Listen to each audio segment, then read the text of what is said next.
안녕하세요. 주식심화론 권미란입니다. 인플레이션에 대비하는 전략은 어떤 것들일까요? 일단 화폐 가치의 하락을 방어할 수 있는 자산에 돈을 묻어두는 것입니다. 그러한 자산은 여러 가지가 있겠죠.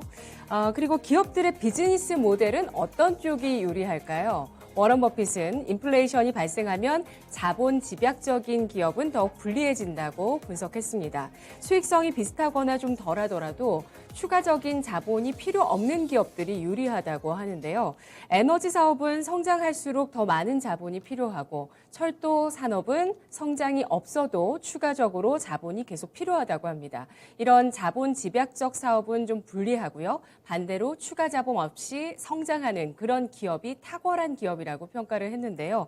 워런 버핏은 보험사는 추가 자본이 필요 없고 보험사가 창출하는 자본으로 여러 기업을 보유하는 효과가 있다면서 자신의 회사 버크셔 해서웨이를 그동안 장기간 성장시킨 것도 바로 보험사라고 설명을 했습니다. 그리고 차선책으로 자본 집약적인 기업이더라도 가격 결정력을 갖추고 있고 독점적인 지위를 갖고 있어서 인플레이션 부담을 가격에 전이할 수 있는 그런 기업들은 현금 창출력을 보여준다고 분석하기도 했습니다. 자, 오늘 시장 상당히 어지러운데요. 이 시장을 이해할 수 있는 그 전략과 주제 지금 바로 공개하겠습니다. 오늘 주식심화론 첫 번째 주제 바로 항공업종입니다. 오늘은 위드 코로나 수혜주의 특집으로 마련을 해봤습니다. 오늘 교보증권 윤여민 팀장과 함께 이야기 나눠볼게요. 어서 오세요. 네, 안녕하십니까. 안녕하세요. 지금장 한마디로 표현하면 뭐라고 할 수 있을까요? 참 어려운 질문 하시네요. 저는 오늘 이 질문을 꼭 드려보고 싶었습니다. 이제 FOMC 결과가 나왔죠. 그리고 미국은 3대 지수가 다 신고가를 갔고, 그리고 우리나라도 이제 장 초반에는 갭상승을 하면서 좀 그런 부분에서 좀 흐름을 이어가지 않나 생각을 했습니다만, 사실 이제 오늘이 목요일이고 어떻게 보면 화요일 날 수급이 상당히 좋았고 어제 이제 그 수급이 대부분 다 빠졌습니다. 그리고 오늘 좀 수급이 들어오고 있습니다만 외인 같은 경우는 오히려 코스피를 지금 사고 코스닥을 좀 팔고 있는 부분이 있는데 코스피에서 사고 있는 건 거의 이제 대형주를 중심으로 그러다 보니까 코스피는 좀 지수는 방어하고 있지만 제가 볼 때는 이제 종목별로 봤을 때 좀 차별화가 좀 심한 어떤 그런 느낌이 든다 말씀드릴 수 있을 것 같고 쏠림도 심하죠. 네, 저는 이제 이 코스피랑 코스피랑 이제 나스닥을 좀 놓고 보면 월봉상을 놓게 되면 나스닥 같은 경우는 이제 쭉 이제 신고가 흐름이 나오고 있는데 코스피 같은 경우는 7월을 고점으로 해서 월봉을 봤을 때 지금 4개월 연속으로 지금 하락이 나오면서 미국과 좀 상당히 디커플링이 되고 있는 상황이고 그게 지금 가장 최고조에 이르지 않았나 생각을 하는데 그럼 우리나라는 계속 이렇게 하락만 할 것인가라는 부분에 대해서 좀 말씀을 드리면 네. 일단 다음 주 옵션 만기일까지는 봐야 될 것 같습니다. 그러니까 지금 현재 상황에서 저는 이제 어제 지금 외인들의 매도 포지션을 보면서 일단은 한 번은 좀 빼고 가겠다는 생각을 좀 느낌을 받았어요. 그래서 그런 변동성이 일단은 옵션 만기일까지는 그러니까 다음 주 목요일까지는 좀 네. 이어지지 않을까 좀 생각을 하고 있고 네. 그런 측면에서 봤을 때 지금 현재 코스피 같은 경우는 2,900선인데 2,800선까지 널려 있다라고 생각은 하고 있습니다. 최악의 시나리오는 하지만 이제 그 옵션 만기를 좀 지나고 나면 좀 상방에 대한 어떤 방향성이 나오지 않을까 좀 생각을 하면서 일단은 작년을 좀 생각해 보면 지금 현재 상황에서 봤을 때 가장 이슈가 됐던 게 이제 주식 양도세 뭐 그런 부분인데 사실 이제 그런 부분이 올해는 하나도 이제 나오진 않잖아요. 그러니까 이제 어떻게 보면 이미 좀 반영은 되고 있다고 생각해요. 근데 이제 그런 이슈보다는 오히려 뭐 테이퍼링이라든지 대선 관련 이슈가 더 크다 보니까 오히려 양도세 이슈가 좀 묻힌 부분이 있는데 결국 이러한 모든 좀 이슈들이 이제는 좀 마지막 고비를 넘어가는 때가 아닌가 생각을 하면서 일단 저는 뭐 다음 주까지만 좀 잘 버티면 그래도 울퉁불퉁하겠지만 이제 내년 상반기까지는 좀 갈 수 있는 네. 우리가 흔히 말하는 산타 랠리를 좀 볼 수 있는 부분이 아닌가 생각을 하면서 일단 좀 다음 주까지는 좀 이 악물고 좀 한번 버텨보는 전략을 좀 말씀을 드려보도록 하겠습니다. 네, 이번 주 화요일에 수급이 좋았을 때 제 주변에 어떤 분은 그 좋은 수급을 가지고 네. 고학원 보내기 전에 짜장면 먹이는 거 아니냐.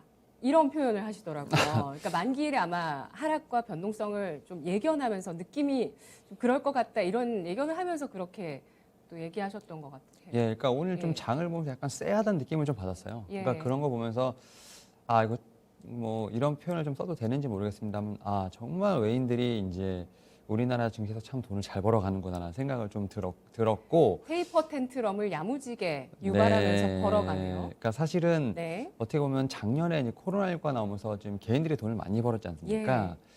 뭐 그거에 대한 리벤지가 아닌가 좀 생각이 들면서 지금 제가 볼 때는 원하는 대로 지금 흘러가고 있는 것 같고, 그리고 이제 개인들의 어떤 이제 매수세가 생각보다는 좀 많이 올라오지 않는 부분들. 물론 이제 카카오페이라든지 어떤 최근에 신규 상장주의 어떤 좀 거래량이 너무 많이 몰리면서 또 이제 정상적인 종목에 대한 좀 거래량이 좀 많이 실리지 않은 부분도 있습니다만, 그래도 이제 우리나라의 어떤 최근에 코로나19 이후에 좀 거래량을 보게 된다면 상당히 좀 많이 줄었다는 부분은 좀 어쩔 수 없는 부분인 것 같고, 네.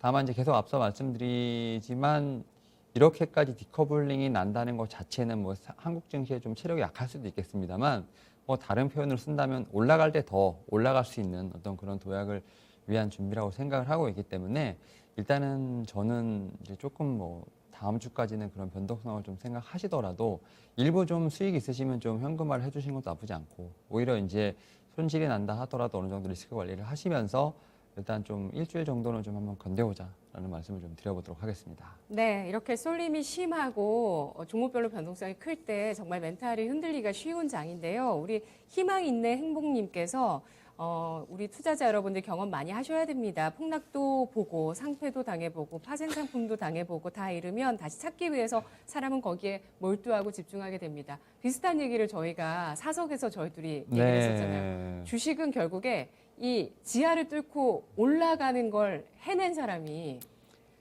그렇죠. 이제 어떻게 보면 예. 한 번에 사실 이제 많은 돈을 벌기 힘들죠. 벌는 사람이 있을 수도 있죠. 근데 제 거의 주변에는 없죠. 못 봤고요. 예. 그리고 이제 규모의 경제학을 가진 사람들도 있습니다만, 이제 일반적인 대부분의 사람들 같은 경우는 우리가 흔히 말하는 왜 내 종목만 안 가, 왜 내 것만 이제 계속 하한가, 뭐 이런 식의 경험을 다 합니다. 그리고 뭐 저도 마찬가지였고요. 그거를 통해서 뭐 우리가 흔히 말하는 주식시장에서 희노애락을 배우면서 어떻게 보면 이제 우리가 흔히 말하는 존버라는 정신을 배우게 되죠. 그리고 또 참을 수 없는 유혹이 있는 뭐 제약발 섹터도 건드려 보게 되고, 뭐 여러 가지 경험을 하게 되는데, 네. 결국은 이제 이 시장에서 계속 있다는 것 자체는 제가 볼 때는 뭐 강한 자가 살아남는다는 것보다도 이제 그러니까 있는 자가 제가 볼 때는 살아남는 것 같아요. 그러다 보니까 계속 있고 또 기회를 찾다 보면 결국은 이제 어떻게 보면 종목에 대한 흐름이라든지 시장을 보는 눈, 이런 부분을 다 읽힐 수 있다고 생각을 하고 있고, 지금 담당장은 힘들어도 그런 부분이 다 소중한 경험으로서 어떻게 보면 이제 본능으로서 다가올 수 있는 부분이 있기 때문에, 일단 좀 말씀하셨던 것처럼 이런 장 사실은 겪기는 싫지만 매번 온다고 생각을 하고 있고, 저는 앞서 말씀드린 것처럼 내년 상반기까지는 그래도 상방을 보고 있으니까, 이번에 한번 좀 최근에 많이 좀 손실이 났던 분들 같은 경우는 좀 복수전을 준비하셔서 내년 상반기까지는 그래도 좀 어느 부분을 좀 해소하실 수 있도록 제가 좀 기원을 드리도록 하겠고, 또 하반기는 사실 또 너무 또 멀리 가면 저도 좀 이제 전망하기는 힘들겠지만, 상반기까지는 한번 좀 다시 한번 좀 의기투합하셔서 한번 시장을 보는 게 어떨까 말씀을 드려보도록 하겠습니다. 알겠습니다. 점점 더 보이는 게 생길 수 있다. 많은 경험들을 통해서 이렇게 말씀하시는데요. 서론이 좀 길었습니다. 위드 코로나 수혜주, 오늘 첫 번째 주제 항공주 알아보도록 하겠습니다. 항공주 이야기할 때 첫 번째로 드리고 싶은 질문은 아무래도 트래블 버블에 대한 이야기일 것 같은데요. 해외여행의 수요 현황을 알아볼게요. 일단 말씀하셨던 것처럼 트래블 버블이 이제 어떻게 보면 우리나라 말로 하면 여행 안전 권역이라고 지금 이제 해석이 되고 있고요. 코로나 방역 실내 국가 간의 자가 격리를 면제함으로써 이런 부분을 통해 여행을 좀 활성화하겠다라는, 그래서 국제 이동을 좀 재개하는 제도를 의미한다 말씀드릴 수 있을 것 같은데, 기존에는 좀 이제 특정 국가라든지 특정 목적을 한정해서 이제 제한적인 자가격리 이제 완화 제도를 좀 운영을 하고 있는 상황이라 말씀드릴 수 있을 것 같고요. 비즈니스 목적보다는 이제 여행 목적을 하게 되면 이제 14일에 자가격리를 해야 되는 거기 때문에 사실상 해외 여행이 좀 힘들었던 부분이 있습니다. 그래서 이런 부분을 좀 해결하기 위해서 트래블 이제 버블이란 제도를 시행을 하게 됐고, 특히 우리나라 같은 경우는 뭐 사이판이라든지 싱가포르를 이제 트래블 버블로 지금 협약을 맺고 제한적으로 실시를 하고 있는데, 일단은 뭐 조건이 있죠. 이제 접종 백신을 2차까지 완료를 하고, 14일까지 경과를 해야 됩니다. 뭐 QR코드 찍으면 요즘 바로바로 나오기 때문에 그리고 이제 개별 여행이 아니라 단체 여행만 가능하다 말씀드릴 수 있을 것 같고 이제 리조트 내에서 활동은 좀 제외하고 원칙적으로 개인 이동은 약간 불가능하다라는 점 말씀드릴 수 있을 것 같습니다. 그리고 은항 편스 같은 거 이건 이제 어떻게 보면 이제 항공사에 해당되는 말이겠죠. 주 180석 규모로 3회 수준 정도로만 좀 운영이 된다 말씀드릴 수 있을 것 같고 그 이제 양국 간의 방역 상황에 따라서 뭐 서킷 브레이커라고 하는데 이제 일시적으로 중단될 수 있다라고 좀 볼 수 있을 것 같은데 네. 사실 이제 그 트래블 버블을 좀 시행하고 있는 국가들을 이제 사례를 먼저 보게 되면 사실은 이게 계속 쭉 이어지는 것 같지는 않아요. 그러니까 뭐 홍콩, 싱가포르이 이제 작년 10월에 트래블 버블을 이제 원칙적으로 합의를 했지만 좀 코로나 확진자가 증가하면서 연기가 됐고요. 뭐 대만 팔라고 같은 경우는 올 4월부터 시행을 했습니다만 대만 확진자가 좀 증가하면서 5월에 다시 한번 좀 중단했다 다시 개시가 됐던 부분이 있습니다. 그러면 호주, 뉴질랜드 같이 이제 좀 가까운 나라도 지금 중단에 다시 좀 재개하는 등 사실 순탄한 모습을 보여주고 있지 않다라고 말씀드릴 수 있을 것 같고 뭐 이런 부분을 통해서 제가 볼 때 국제 여행 이제 여객의 좀 회복 같은 경우는 어떻게 보면 바로 V자 반등이 나오기는 조금 힘들지 않을까 좀 생각을 하면서 오히려 좀 단계별로 뭐 계단식 회복이 나오지 않을까 좀 생각을 하고 있고 네. 이에 따라서 내년에는 좀 해외여행을 갈 수 있지 않을까 좀 꿈을 꾸시는 분들이 상당히 많겠습니다만 완연한 회복 같은 경우는 2023년 정도 돼야 되지 않을까. 그래서 내년보다는 내후년이 좀 타겟이 아닐까 좀 생각을 하고 있다 말씀드릴 수 있을 것 같고 그러한 이유 중에 하나가 이제 트래블 버블이 이제 다자 간의 협약이라기보다는 국가 간의 1대1 협상으로 좀 진행되고 있기 때문에 결국 이런 부분을 다 어떻게 보면 해외여행을 자유롭게 가려면 이제 모든 국가가 다 1대1로 해야 한다는 점 이게 좀 상당히 제한적이지 않을까 좀 생각을 하고 있고 그리고 일단은 앞서 말씀드렸던 것처럼 항공편 이제 증액도 하나의 또 변수가 되는 부분이 있기 때문에 일단 오히려 지금 항공에 대한 부분들 분명히 기대감은 있겠습니다만 일단은 좀 V자보다는 어떻게 보면 계단식을 좀 생각을 하면서 국제 여행에 대한 부분을 한번 생각해 보시는 게 어떨까 생각하고 있습니다. 네. 해외 여행의 수요는 일단 바닥은 찍은 것으로 판단을 해주셨고요. 다만 회복세는 계단식으로 내후년까지 점진적인 회복세를 예상하고 있습니다. 코로나19를 기점으로 항공업종이 큰 타격을 받았는데요. 그러면서 또 큰 변화가 있었고요. 항공산업이 앞으로 또 어떻게 전개될지 많이 궁금하실 것 같은데 전망 제시해 주실까요?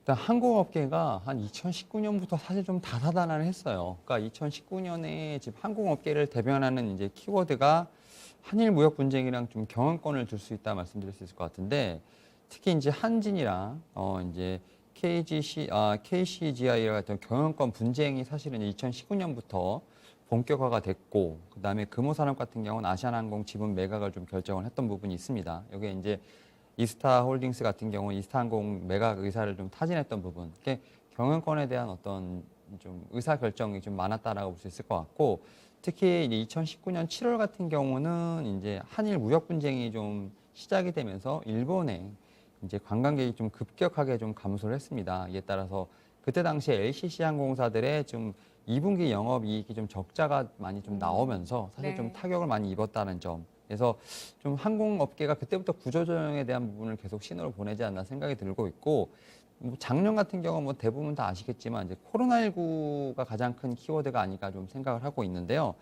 코로나19 때문에 사실 뭐 국내외 여객 수요가 좀 줄어든 거는 뭐 당연한 거죠. 그렇다 보니까 항공사들이 상당히 큰 타격을 받았다 말씀드릴 수 있을 것 같고 결국 이제 자본 잠식이 좀 많이 빠지다 보니까 이제 항공사 자체적으로 뭐 유상증자를 한다거나 뭐 시비를 발행하는 등 어떤 자본 조달을 많이 했고요. 뭐 이러다 보니까 사실 이제 또 하나의 키워드 중에 하나가 이제 매각에 대한 부분이 좀 불발됐다는 점. 특히 이제 HDC 현상 같은 경우는 아시아나항공을 좀 인수하려고 했으나 뭐 계약금만 납입을 하고 결국은 이제 M&A를 좀 취소를 하는 그런 모습을 좀 보였죠. 이러다 보니까 2019년부터 나왔던 지금 항공 산업의 구조조정이 좀 연기가 되는 모습 좀 보여준다 말씀드릴 수 있을 것 같고 이제 올해 2021년 같은 경우는 뭐 두 가지 키워드가 있는데 그게 바로 이제 백신 접종, 이제 위드 코로나 관련된 부분이 이제 첫 번째라 말씀드릴 수 있을 것 같은데 결국 이제 위드 코로나 관련된 부분 이게 이제 올해 지금 이제 7월부터 사실 본격적으로 좀 백신의 접종이 좀 이루어진 부분이 있고요. 그다음에 이런 부분을 통해서 이제 앞서 말씀드렸던 트래블 버블이 한국 사이판을 지금 이제 킬투에서 좀 이루어지고 있는 상황이 있습니다. 이에 따라서 제가 볼 때는 이제 이러한 부분을 통해서 항공에 대한 수요 좀 상당히 기대가 높다 말씀드릴 수 있을 것 같고 또 이제 하나가 좀 우리가 봐야 될 게 대한항공과 아시아나의 지금 기업 결합에 대한 부분들, 이제 이게 산업은행에서 지금 어떻게 보면 주관을 하고 있는 부분이 있는데 이런 부분을 통해서 지금 이 항공 산업의 판도가 어떻게 될 것인가가 좀 상당히 초미의 관심사를 말씀드릴 수 있을 것 같고 또 이제 이스타항공이 좀 매물러 놨었는데 이제 성정이라고 하죠. 충청도 기반의 네. 건설 업체가 M&A 계약을 하면서 일단 한 건은 좀 일단락이 됐습니다. 에 따라서 올해 지금 이 두 가지 키워드를 말씀드릴 수 있을 것 같고 결국 내년에는 이제 계속 우리가 지금 제가 말씀드렸던 항공 산업의 어떤 구조조정이 확실히 재편이 되지 않을까 좀 생각을 하면서 앞서 말씀드렸던 것처럼 이제 대한항공과 아시아나의 어떤 기업 결합이 어느 정도 모습을 드러내지 않을까 좀 생각을 하는 부분이 있고요. 그 다음에 사실은 이제 우리는 정확하게 인식을 못할 수도 있겠지만 코로나19가 좀 진행이 되면서 신생 저가 항공사죠. 에어로케이라든지 플라이강원, 그다음 에어프리마야 등 이제 신규로 지금 이제 취항이 됐습니다. 네. 이런 부분을 통해서 내년에는 상당히 좀 제가 볼 때는 제대로 된 어떤 항공사의 재편을 통해서 다시 한번 좀 항공 산업이 좀 도약할 수 있는 해가 되지 않을까 좀 생각을 하고 있습니다. 네. 이스타항공은 지금 인수 주체로 결정된 성정과 아직은 채권단과의 협상이 좀 남아 있습니다. 뭐 성정 쪽에서 요구한 부분들이 있고 이스타항공을 인수하기 위한 그 부담을 채권단에게 좀 지우면서 뭔가에 대한 좀 요구를 할 거고요. 이런 협상이 좀 아직 남아 있는 상황입니다. 백신 접종 완료율은 75.7% 기록했다는 게 최근의 자료고요. 12세에서 15세의 백신 예약률도 28.4%를 기록하면서 우리 중고등학생 친구들도 백신 접종 예약을 한 30% 정도 한 상황입니다. 말씀해 주신 그 구조조정 어떤 산업의 재편 그 가운데 핵심이 바로 아시아나 항공과 대한항공의 기업 결합이 될 텐데 심사가 아직은 이어지고 있죠. 이 심사 언제 완료될까요? 사실 이제 어떻게 보면 이제 여러 가지 이제 태클들도 있고 예상되는 문제도 있고 하다 보니까 많이 늦어지고 있다라 볼 수 있을 것 같은데 일단 공정거래위원회에서는 뭐 6단계를 걸쳐서 기업 결합 심사 제도를 운영을 하고 있고 뭐 간이 심사 대상 여부를 판단을 하고 그다음에 관련 시장의 확정이라든지 뭐 시장 점유율 선정 및 시장 집중도 평가, 경쟁 제한성 평가, 경쟁 제한성 완화 조인 검토, 예외 인정 사유 순으로 지금 기업 결합을 좀 심사를 하고 있는데 사실 이제 이 대한항공과 아시아나 기업 결합과 관련돼서는 일단 두 가지 정도 좀 우려가 있어 보인다 말씀드릴 수 있을 것 같습니다. 이제 시장을 어떻게 나누느냐에 대한 부분뿐만 아니라 또 독과점에 관련된 부분을 통해서 계속해서 지금 이슈가 좀 제기가 되고 있는데 일단은 이제 독과점의 우려가 있음에도 불구하고 시정 조치를 받지 않고 유일하게 통과된 게 제주항공이랑 이스타항공의 결합건이 있기 때문에 일단은 이런 부분에 있어서는 좀 대한항공과 아시아나항공 같은 경우도 좀 어떻게 보면 예외 인정 조치를 받지 않고 뭐 승인되지 않을까라는 좀 그런 의견도 좀 있는 부분이 있습니다. 다만 이제 저 같은 경우는 예외를 인정받지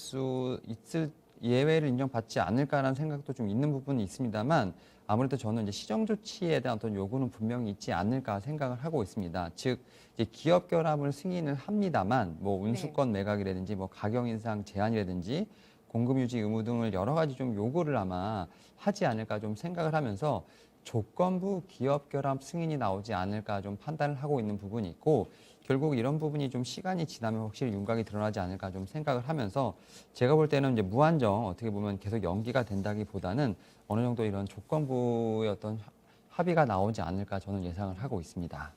네, 지금 말씀하신 내용이 국내에서 내용이죠. 일단 뭐 국내뿐만 아니라 해외도 해외에서도? 지금 기업 결합의 승인이 나온 게 터키 정도라고 네, 나오네요. 맞습니다. 네. 그러다 보니까 이제 여러 가지 문제가 계속 이슈가 되고 있는 부분들이 있죠. 네. 네, 알겠습니다. 전 세계적으로 이 두 기업, 대한항공과 아시아나항공의 기업 결합에 대해서 그 심사 결과가 좀 나와야 됩니다. 뭐 전 세계 각국은 아니겠지만 주요 국가들의 이 결정이 나와야 되는데 이런 심사가 남아 있는 과정이고요. 그런 가운데서 독과점에 대해서 좀 우려하는 대목들이 나오고 있습니다. 또 이 밖에 두 가지 화두가 있다고요? 일단은 결국 이제 가격과 이제 거리 부분이 아닐까 좀 싶은데 일단은 이제 아시아나랑 대한항공이 이제 한 나라를 가게 된다고 하면 어쨌든 비교할 수 있는 이제 수단이 될 텐데 두 개가 같이 운영이 된다고 하면 비교할 수 있는 부분이 없다 보니까 결국 이제 항공권 가격에 대한 어떤 독점이 이루어지지 않을까 좀 생각을 하고 있는 부분이 있습니다. 네. 그러다 보니까 이제 나라에서 임의적으로 지금 이제 좀 운수권이라고 하죠. 그런 부분을 좀 타 항공사에 좀 배분을 해서 좀 어떻게 보면 경쟁을 시키는 어떤 구도로 좀 가지 않을까 좀 생각을 하는 부분이 있습니다. 뭐 사실은 이제 뭐 신뢰가 있습니다만 인천에서 몽골로 가는 이제 항공권이 이제 대한항공이 거의 이제 독점하는 부분이 있었어요. 2019년까지는 거의 대한항공이 독점을 했는데 성수기가 좀 되니까 뭐 가격이 뭐 100만 원 이상으로 좀 이제 높게 형성되다 보니까 이제 국토부에서는 이제 운수권 70%를 좀 증대를 하고 항공사에다 좀 이제 배분을 하면서 좀 어떻게 보면 독과점이 있는 이제 노선에 대한 부분을 좀 어떻게 정도 관여를 하는 부분들에 따라서 좀 과도한 금액을 좀 낮추는 노력을 했기 때문에 이러한 부분이 일단 첫 번째로 화두가 되지 않을까 좀 생각을 하고 있고 또 이제 대한항공과 아시아나 같은 경우는 장거리 노선에서 지금 어떻게 보면 이제 특기가 있다고 봐야 되나 이제 뭐 그런 대부분의 이제 노선이 지금 장거리 노선인데 아시아나랑 대한항공 통합 점유율이 100%를 차지하는 노선이 이제 37개 중에 19개 노선이 운행거리가 5,000km 넘는 중장거리 노선이라 말씀드릴 수 있을 것 같은데 네. 이런 노선을 이제 어떻게 보면 아시아나 대한항공이 다 점유를 하게 된다면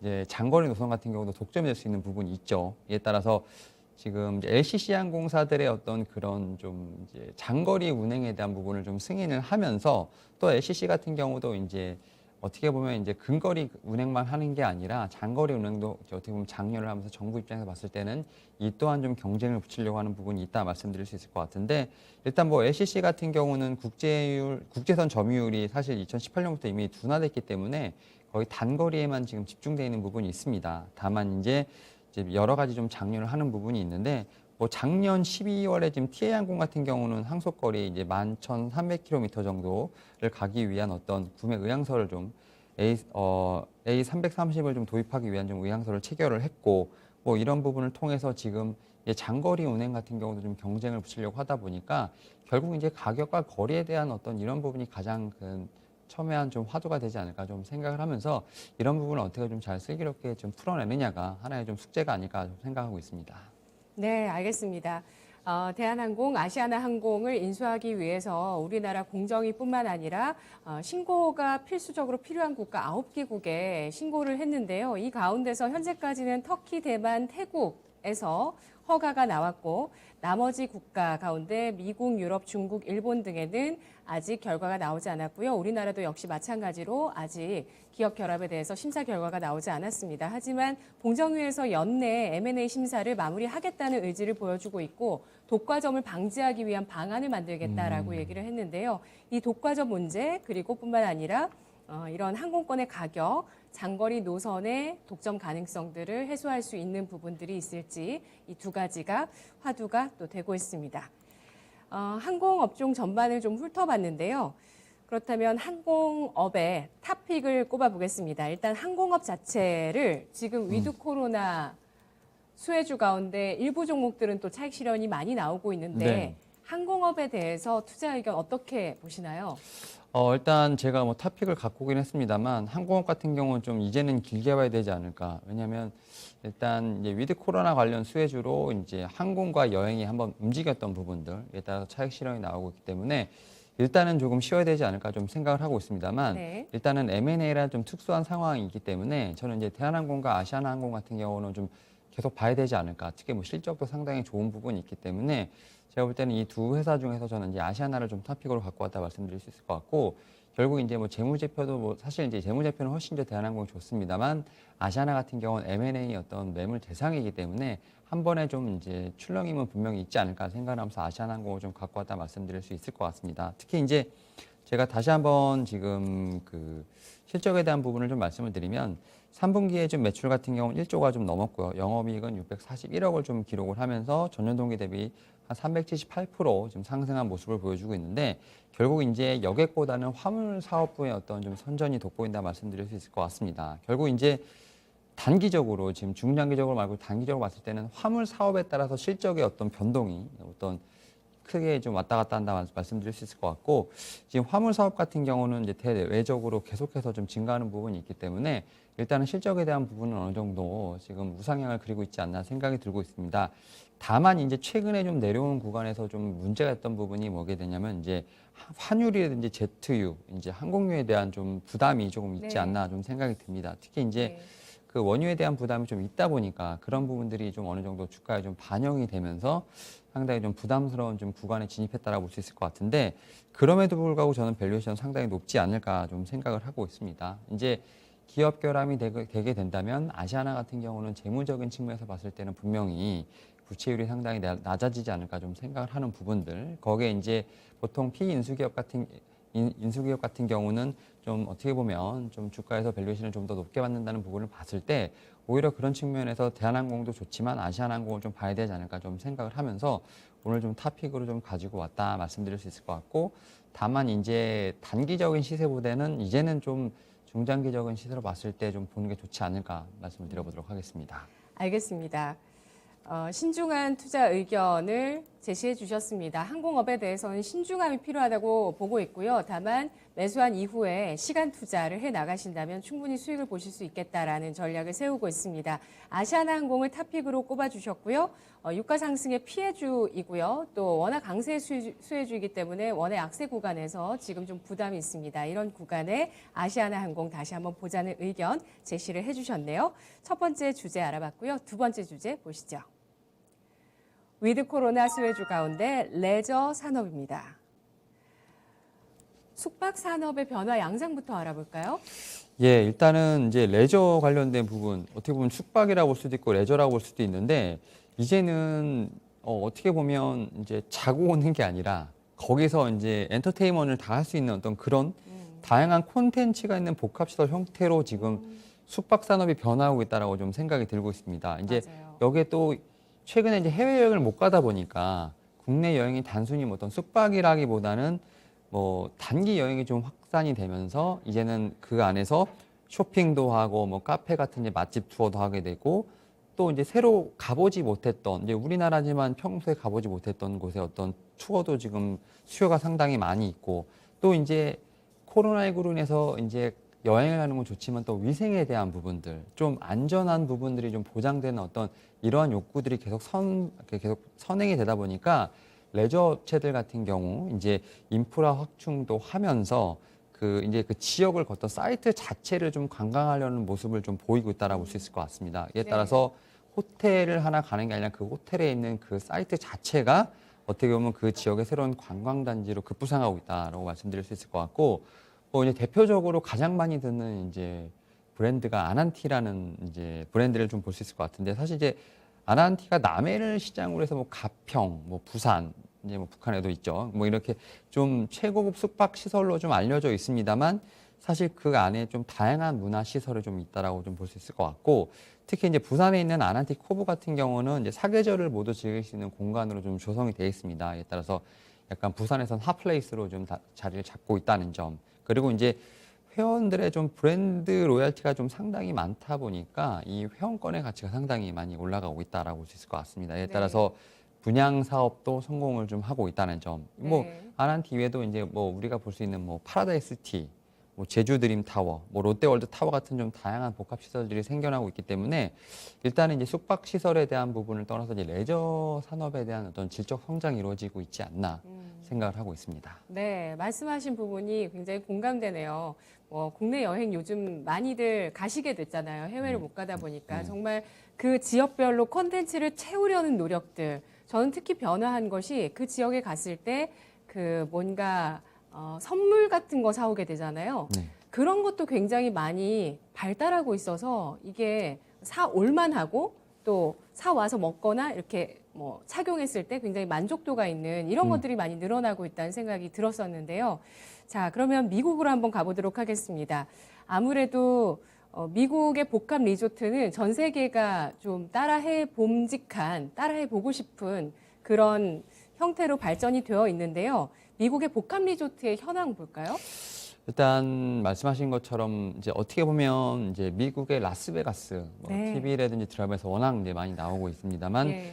복합 이제 리조트가 처음 개념이 생긴 데가 이제 미국 라스베가스고 원래 사막이었죠, 거기. 네, 그렇죠. 이제 2012년에 어떻게 보면 카지노 사업을 전문적으로 하던 이제 회사들이 이제 이 카지노에서 카지노를 하기 위해서는 숙박을 해야 되고 거기서 먹어야 되고 카지노만은 없으니까 좀 놀아야 되고 이렇게 좀 다변화되다 보니까 거기다 또 가족 단위로도 관광까지 오게 되고 해외 여행객들도 오다 보니까 뭐 테마파크가 조성이 되고 쇼핑몰이 조성되는 어떤 이러한 좀 필요해서 지금 어떻게 보면 사업의 영역이 상당히 넓어져 가고 있다라고 볼 수 있을 것 같고 당시에 이제 주 정부도 관광 산업이 어떻게 보면 지역 경제 활성에 분명히 좀 필요하다고 좀 인식을 했던 것 같습니다. 이에 따라서 좀 세금 인센티브를 통해서 많은 업체들을 좀 유입을 시켰고 그게 현재 좀 라스베가스를 만들지 않았나 좀 생각이 들고 있는데 우리가 생각하는 좀 가장 대표적인 이제 회사가 MGM 그랜드 리조트, MGM 리조트가 좀 대표적이라고 볼 수 있을 것 같은데 이 회사 같은 경우 사실 이제 수익 구조가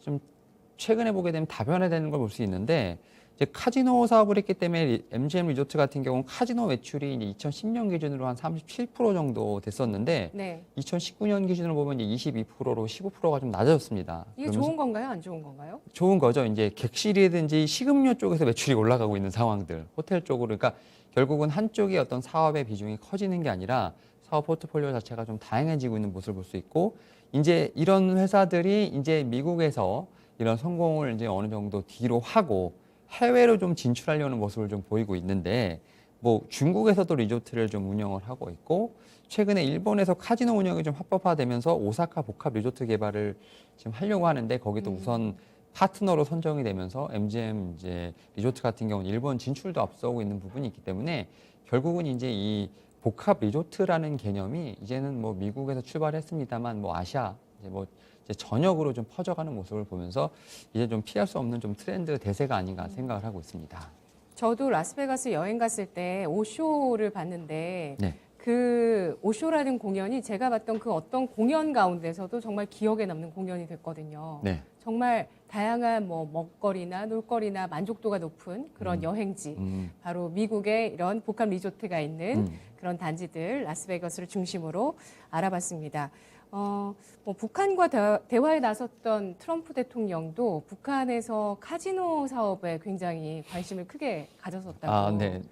그렇습니까? 그것까지 몰랐습니다. 그러세요? 예, 네. 그런 얘기도 있었고 했는데요. 이 복합 리조트 아시아도 살펴보도록 하겠습니다. 아시아에 하면은 뭐 그 카지노를 비롯한 리조트가 형성되어 있는 데가 홍콩이 생각나는데 최근에는 홍콩이 아니라 싱가포르가 강세를 띠고 있다고요? 네, 싱가포르 같은 경우는 정부 자체에서 지금 관광 분야 특히 이제 스타트업 회사들에게 상당히 좀 자금 지원을 많이 하고 있고 관광 인프라 개발 프로젝트를 좀 추진하고 있는 회사들에게는 뭐 50%까지도 지금 비용 50%까지 좀 최대 지원해주고 있는 부분이 있는데 사실 이제 싱가포르 하면 떠오르는 이제 두 개의 이제 리조트가 있는데 하나가 이제 마리나 베이 샌드랑 리조트 월드 센토나가 있는데 이 두 개가 상당히 어떻게 보면 싱가포르를 대표하는 리조트가 아닌가 좀 생각을 하고 있는데 특히 이제 마리나 베이 샌드 같은 경우는 뭐 싱가포르를 대표하는 랜드마크로서 동남아시아 최대 규모의 어떤 전시 컨벤션 센터라든지 네. 공연장 센터, 쇼핑 센터까지 갖추고 있는 부분이 있습니다. 그리고 여기는 쇼핑 위주네요. 사실 근데 제가 여기를 가보진 못했는데 이게 좀 속초에도 좀 비슷한 게 생겼다는 얘기는 좀 들었는데 네.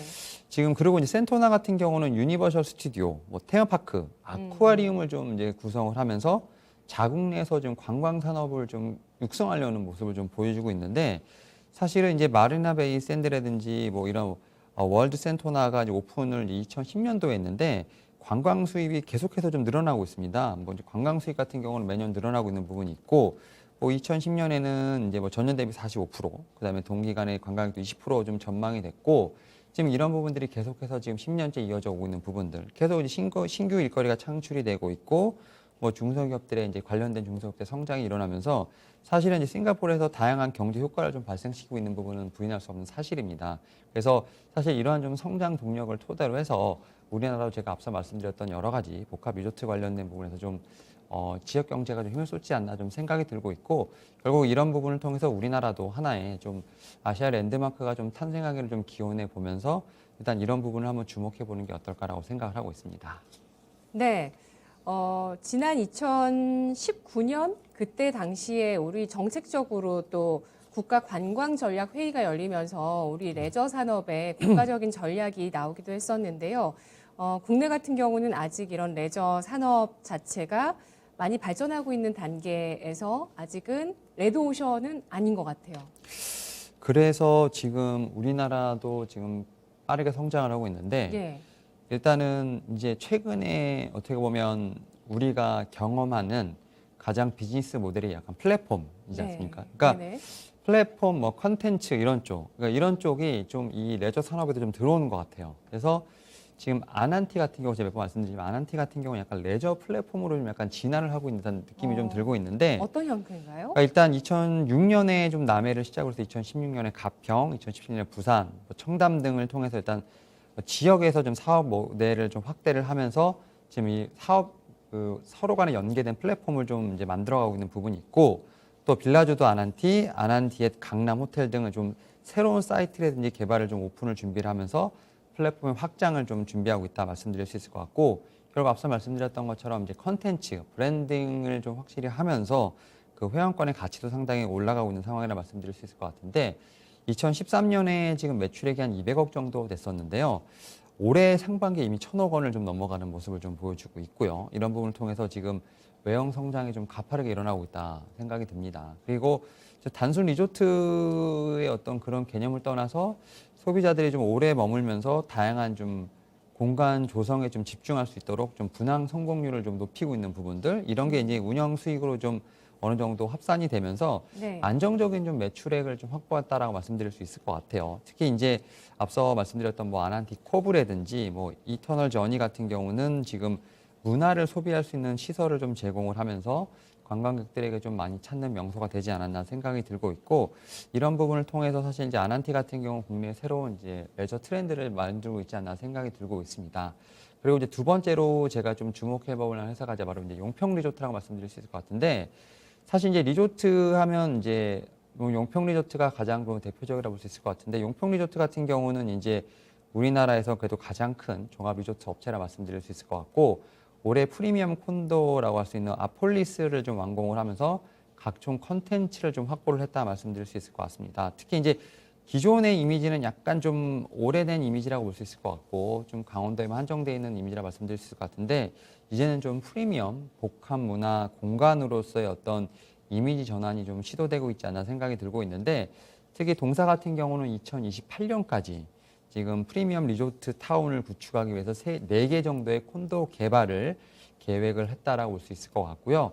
2028년 정도가 되면 전체 콘도 객실 수가 현재 대비 100% 이상 늘어날 것으로 보이고 있습니다. 이제 2배가 네. 늘어난다고 볼 수 있는 거고 네. 그 중에서 프리미엄 콘도 비중이 70%까지 올라간다는 점. 여기도 이제 또 분양을 하겠다는 거죠. 분양을 통해서 이제 운영 사업에 대한 실적을 올릴 수 있다는 부분에서 봤을 때 일단 이 회사도 상당히 주목해봐야 되지 않을까 좀 생각이 들고 있고 지금 또 주목해봐야 될 게 작년 말에 발왕산에 이제 스카이워크를 좀 완공을 했습니다. 여기에 이제 공연이라든지 전시 같은 이제 다양한 라이프 스타일의 컨텐츠를 지속적으로 좀 확대를 하고 있는 부분이 있기 때문에 뭐 용평 리조트 같은 경우도 단순히 뭐 숙박 서비스에서 좀 벗어나서 문화를 소비할 수 있는 프리미엄 문화 컨텐츠를 향유할 수 있는 공간으로 변모를 하고 있는 부분이 있습니다. 이에 따라서 이 두 회사에 대한 어떤 지속적인 관심이 필요하지 않을까 생각하고 있습니다.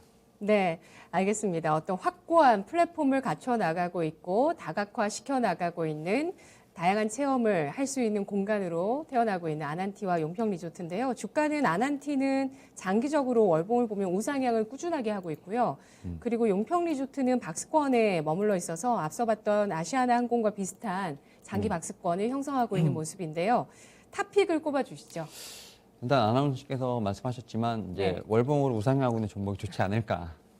다만 그렇군요. 이제 이 추세를 종목, 따라가야 이 되는군요. 종목이 자꾸 이제 이 남북 경협주를 묶이다 보니까 좀 그런 좀 아쉬움은 있는데 오히려 남북 경협주를 중에서 하나를 꼽으려면 또 저는 또 아난티를 좀 꼽을 수 있지 않을까 좀 생각을 하고 있는데 네. 일단 제가 앞서 말씀드렸던 모멘텀은 다 충분히 말씀을 드렸는데 일단 뭐 가평, 남해, 부산 등의 좀 휴양 플랫폼을 지금 갖춘 국내 유일의 업체라고 말씀드릴 수 있을 것 같습니다. 특히 이제 뭐 가평, 부산 분양이 성공적으로 진행이 됐고 2015년에 연간 매출액이 지금 1,000억을 넘었는데 올해 지금 이미 상반기에 1,000억 원 이상을 좀 달성하면서 지금 일단 실적 관련된 부분에서는 변함없는 우상향을 좀 그리고 있다 말씀드릴 수 있을 것 같고, 두 번째로는 이제 분양과 관련된 부분에서 좀 상당히 수익이 좀 잘 잡히고 있다 볼 수 있을 것 같은데, 특히 이런 분양 같은 경우 뭐 아난티 쿠브 등 여러 가지 좀 규모의 좀 분양이 좀 이루어지고 있는데, 단순히 신규 분양이 아니라 아난티 플랫폼을 구축하기 위한 본격적인 과정이기 때문에 사실은 이제 분양을 위한 수익도 좋겠지만 좀 이러한 좀 성장 히스토리를 또 만들면서 또 하나의 또 어떤 성장 히스토리를 만들지 않을까 좀 생각을 하고 있습니다. 그리고 이러한 어떤 분양 같은 경우는 사실 이제 매출로 바로 인식되는 부분이 아니라 추가 분양을 통해서 매출액이 인식될 수 있는 부분이 있기 때문에 사실은 올해보다 내년보다 내후년이 더 좋을 것으로 생각하고 있습니다. 결국 이제 매출이 계속 상승한다는 얘기겠죠. 그런 측면에서 봤을 때는 앞으로의 어떤 성장성도 충분히 예고가 돼 있다 말씀드릴 수 있을 것 같고, 특히 이제 올해 6월에 강남에 좀 오픈을 지금 이제 호텔을 좀 오픈했던 것 같은데, 그쪽에서도 신규 매출액이 좀 발생했다는 부분들, 이런 부분을 통해서 봤을 때는 뭐 실적적인 측면에서 빈틈이 없다라고 말씀드릴 수 있을 것 같습니다. 에 따라서 저는 아난티를 좀 이 호텔 레저 쪽에서는 네. 좀 탑픽으로 보고 좀 편안하게 좀 끌고 가는 종목이라 말씀드릴 수 있을 것 같습니다. 네, 호텔 레저 리조트로 봐야 되는데 사실 남북 경협주로 올랐을 때 굉장히 시세를 냈습니다. 2018년 5천 원에서 3만 1천 원대까지 네. 남북 경협 모멘텀으로 올라갔고, 그리고 지금은 12,200원인데요. 매수 접근 지금 가능할까요? 일단은 저는 뭐 충분히 가능하겠습니다만, 제가 네. 앞서 말씀드린 것처럼 다음 주까지는 조금 이제 변동성을 봐야 되지 않겠습니다만, 사실 주봉상 볼 때 너무 바닥이다 보니까 뭐 지금도 충분히 저는 분할 매수 가능하지 않을까 말씀을 드려보도록 하겠고, 네. 다만 이제 목표가는 지금 전고점보다는 좀 더 타이트하게 한 15,000원 정도로만 좀 말씀을 드려보도록 하겠고, 손절가는 1,800원 제시해드리도록 하겠습니다. 알겠습니다. 오늘 분석 여기까지 듣겠습니다. 고맙습니다. 네, 감사합니다. 네, 주식 심화론 목요일 순서였습니다. 오늘 시장 좀 많이 흔들리는데요. 효성 OMB가 28% 급등하죠. 요소 때문에 내년 비료값이 걱정입니다. 에그플레이션을 자극할 수 있다는 이 부담감, 전체 물가를 자극할 수 있는 이런 변수들 때문에 또 시장 부담을 느끼고 있고, 테이퍼링 이후에 지금 연준에서 내년 금리 인상을 세 차례 하지 않겠느냐라는 CT의 전망이 나오고 있습니다. 자, 이런 것들 속에서 오늘 CS윈드, NC소프트 같은 종목군들 10% 급락이 우려스러운 상황이죠. 마감까지 토마토TV와 계속 함께해 주시고요. 지금까지 투자 판단에 도움드릴 수 있는 내용들 전해드렸습니다. 다만 주가의 상승과 하락을 보장하지 않는다는 점 유의하세요. 고맙습니다.